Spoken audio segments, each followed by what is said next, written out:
He's been making the rounds now as a designer, but he's clearly a man of many talents. I was a rap artist first, and I just always loved shoes. I always loved apparel because when I went on stage, I always wanted to try to look different. But his current success, it doesn't tell the whole story of all that he had to overcome. The only people that you hurt when you're actually doing prison sentences is your family. My mom was devastated with all the different things I was doing, and I didn't care at the time, so I was living this character that wasn't really me. Philly's new and inspiring fashion icon, Darrell Alston, on The Pulse. Guys, welcome back to another episode of The Pulse. I say it every week. We're talking to people who are doing things, who are making a path. And we have somebody here who's been doing all of that, but has a tremendous story. From challenges to celebrity status to success, Darrell Alston. Bungee Oblečení is the brand. Darrell Alston is the man. How are you, sir? I'm doing well. Thanks for having me.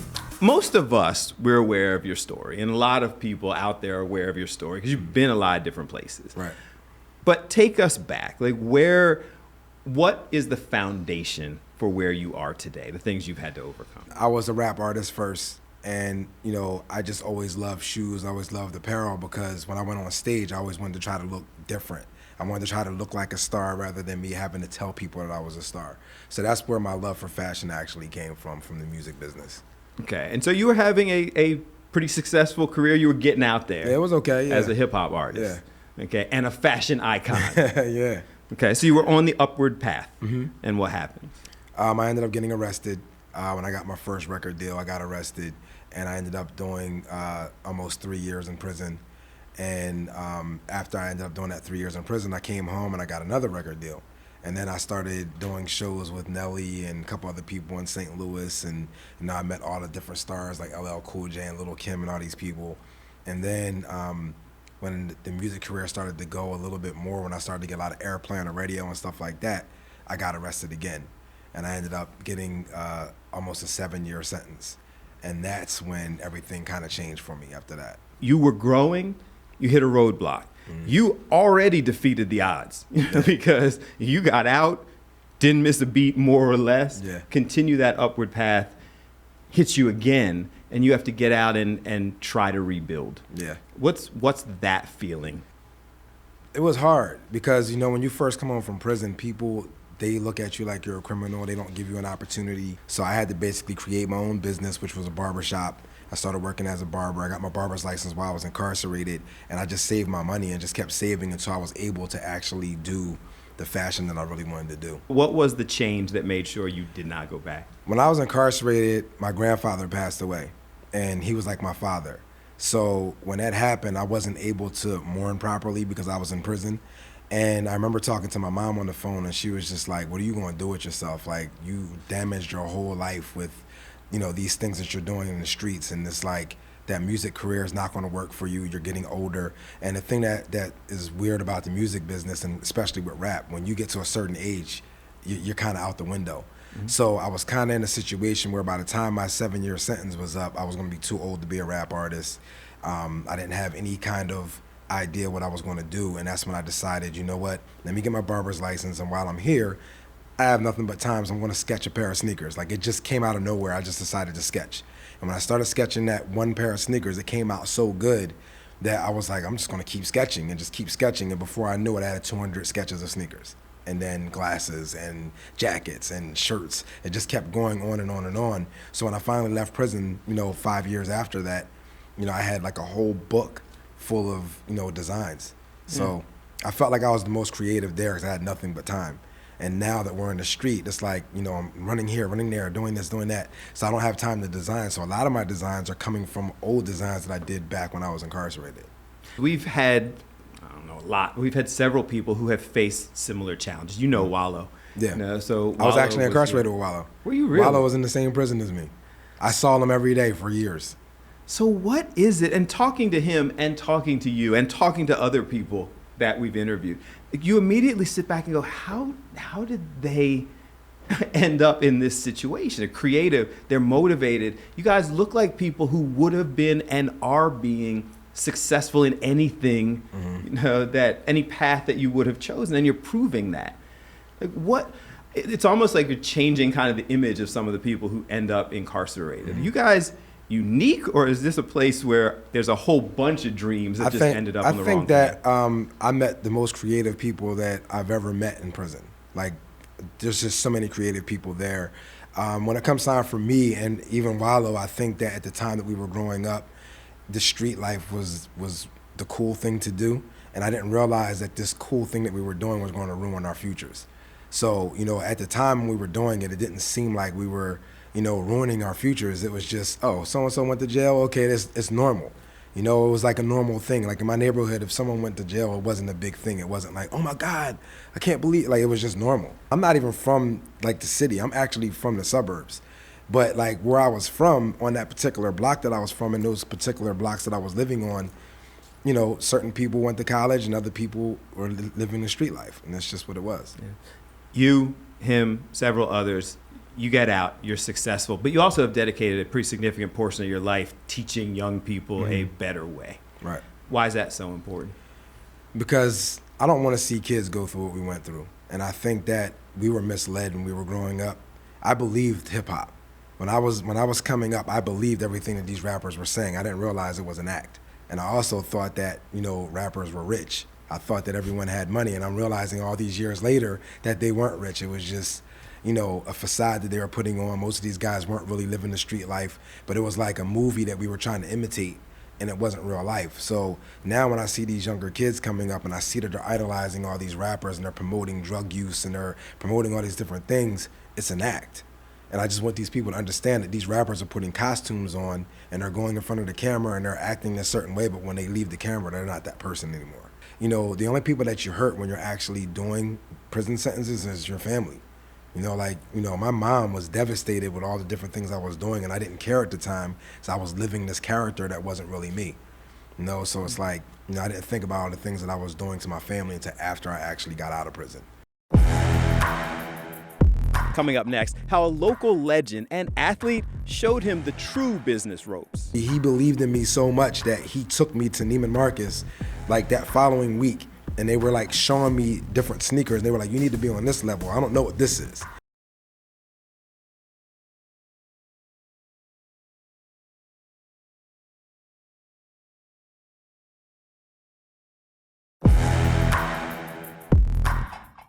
Man, I mean, to know that the resilience, that's what it's all about, having a spirit where you don't give up, but then at the same time, people not giving up on you. If you look at the glasses, you actually have lenses on your glasses. You see that?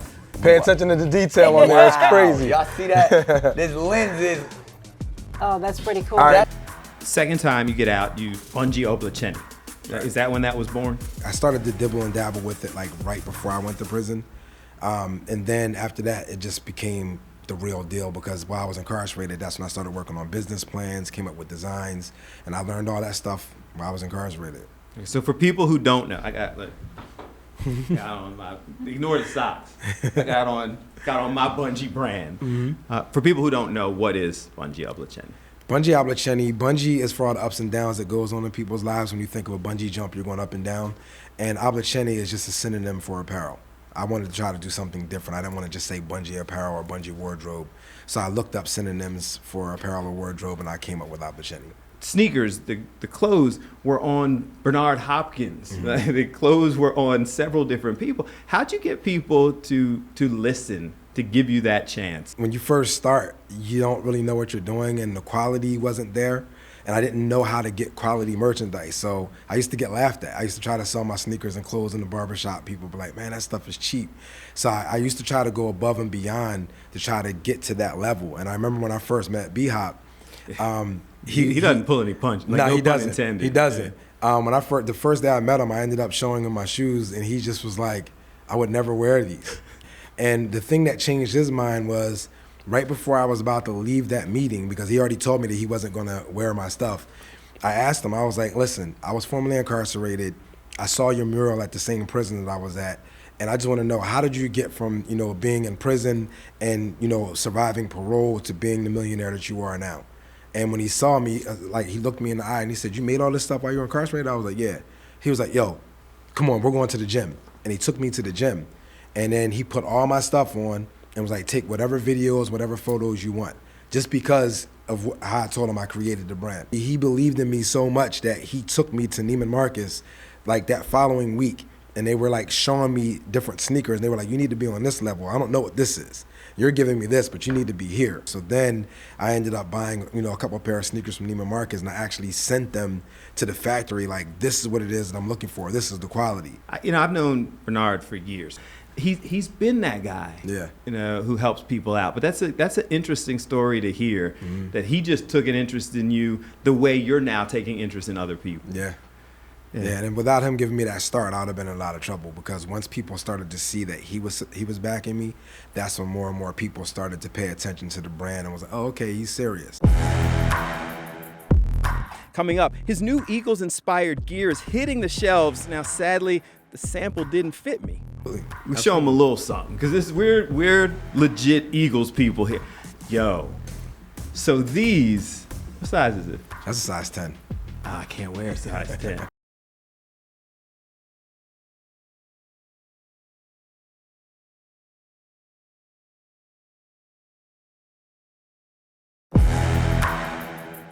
$100. $100? How much of the Black October's below that? October's below that? $100. Don't miss out. Hit the website right now, bungeebrand.com. This is probably, I don't know, $1,000 worth of shoes, if not more in my hand. They could be yours. That's like $400. So where are you now? Like, I know, and at this point, it's probably all sold out. But you had a whole bunch of shoes, not a lot, but some merchandise. You decided to do an early Black Friday sale. Yep. And even you were shocked by the results. I was.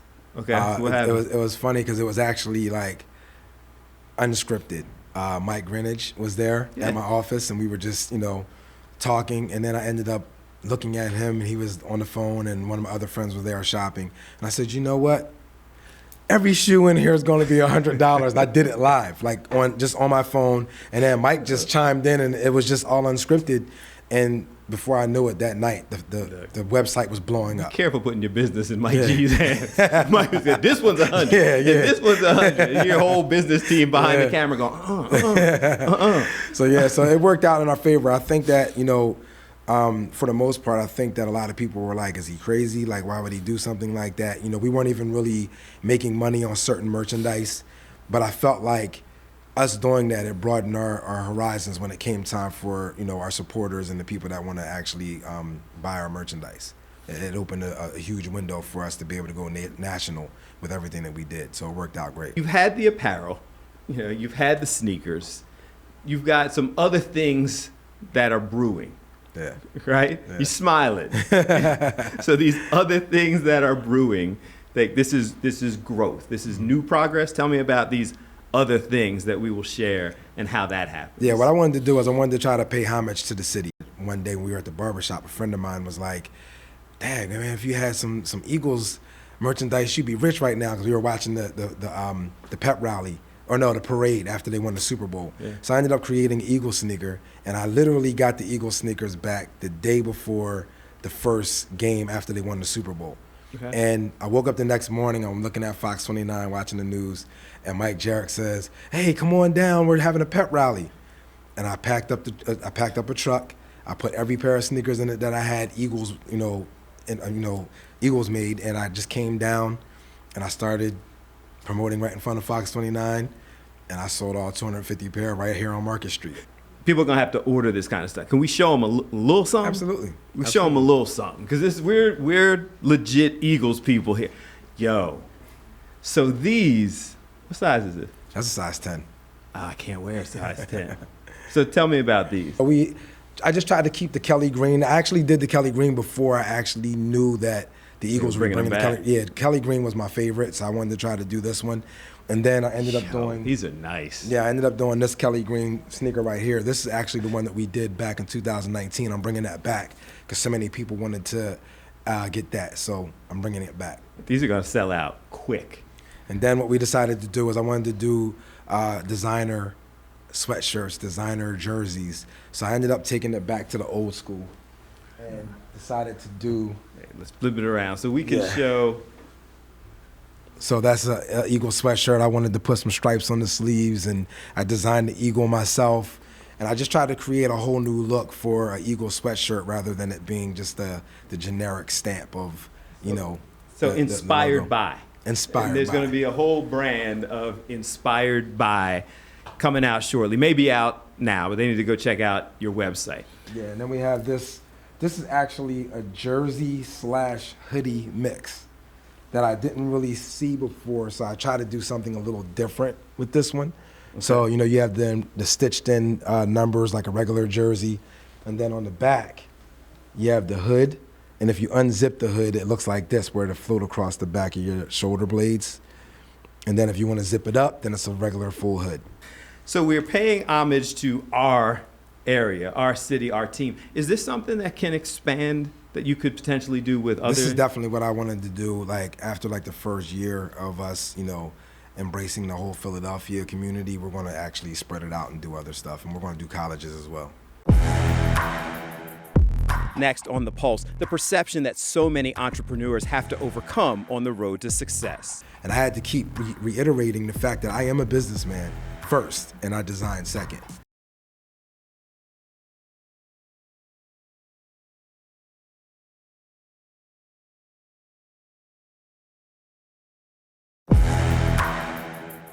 Don't give up. Don't let anyone tell you that you can't do it, because I had a million people telling me that I would never design a shoe. I had a million people telling me that don't waste my time, it's impossible, it's not gonna happen. And here I am today with Bungee clothing, Bungee sneakers, hanging out with B-Hop. What's next on the life journey? I know you spent a lot of time mentoring, you spent a lot of time helping out young people. What do you want to do aside, above and beyond, and we know this is going to continue to be a success. What's the path for you? What I think for me, I get more joy out of helping people than I do anything else. I went out to Kensington the other day, and I was, you know, trying to get some of the people out there in Kensington to go to a rehab. And, you know, that was a promising thing. I actually teamed up with a group of people called Soldiers of Recovery. I teamed up with him, and we went out on the streets, and we were just trying to encourage people to go to rehab, like just to see the people's faces and to see that we actually cared about them. It made me feel good. Even when I go to colleges, I speak at Villanova, I speak at Penn State sometimes, I speak at high schools, and when I see these kids actually pay attention to every single word that I say, it makes me feel good, and it makes me feel good that they're actually paying attention. So whatever I could do to help people, that's my ultimate goal. You said that when you were coming up, you were trying to mimic or imitate a life that wasn't real. You know, these rappers and the things that they were doing. It's got to feel good, and I mentioned Wallow before, but you guys are now people who are showing them a life that is real, like showing them a life that they can pattern themselves after. When you get to do that has to feel good. It does. It does, and it feels good just to be able to do something legal. It feels good to have people, you know, praise you for your work. I know a lot of people, they don't understand the struggle that Wallow and I had to go through, because it's a lot to be in prison. And I know that we did it to ourselves. Like, I'm not innocent. I actually did what I did to go to prison. And, you know, so I'm not trying to, like, cry about it, but it's just the fact that it's a rough life. And for the average person to get out of prison and then create their own business and be successful at it, that's something totally impossible for certain people. Do the young people listen when you try to tell them about it? I think the young people listen to a certain degree, but just on the business side of things, just to be able to get respect from people. I think that, you know, people that are in the business world, they don't look at us the same way that they will look at someone that came through the rankings of business. So for me, when I first came into this business, you know, of course I had to, like, rethink how I would speak, because I was a rapper. And I would talk with the slang, and I was like leaning over. So I had to basically like learn new mannerisms. I had to teach myself how to speak again. It was a real awkward situation for us, you know, just to be able to get treated with respect. And even to this day, it's like certain people would just look at you like, well, you're good with doing this, but let us handle this. You know what I mean? Like your brain works as a designer. Your brain isn't a businessman. And I had to keep reiterating the fact that I am a businessman first, and I design second. What's the message you tell young people who want to now pattern themselves after you? Always try to find a business that you're going to enjoy doing, because it won't feel like work. Even if you're working 20-hour days, it won't feel like you're working hard because you love doing it. And just stay focused. Even when there's 1,000 doors being slammed in your face, that last door may open up. And that's pretty much what happened with Bungee, and that's the reason why we're here today. We've talked about all the things you've done, all the things you've had to overcome, but when you hear the phrase, use your voice for good, what does that mean to you? To me, I feel like using your voice for good is to try to inspire other people to do good. You know, I feel like when you have a group of people around you that support you and even a group of people around you that work with you, it'll help you climb. So don't think about yourself, think about other people first. I appreciate you coming in, man. Thank you. I'm going to take these. I'm going to need that jersey. We're going to do that. Thank you for coming on The Pulse. Guys, thank you so much for watching today's episode of The Pulse with Darrell Alston of Bungee Brand. If you've watched, and I hope you have, you recognize that I love people who have found success in overcoming the odds. I love sharing those stories, and he certainly is one of them, and I hope that you liked it as well. I encourage you to listen to the entire story, all places where podcasts are available. Just hit like, subscribe, and now, of course, head to Connected TV and download the Fox Local app. That's Apple TV and Samsung and Roku and all of those things, so you can watch us anytime right at your fingertips. Coming soon to The Pulse, writer, comedian, actor, Tim Meadows. People don't know this, but like in Chicago, some of my first jobs was as a model. Not like a handsome model who poses for like, you know, with nice clothes.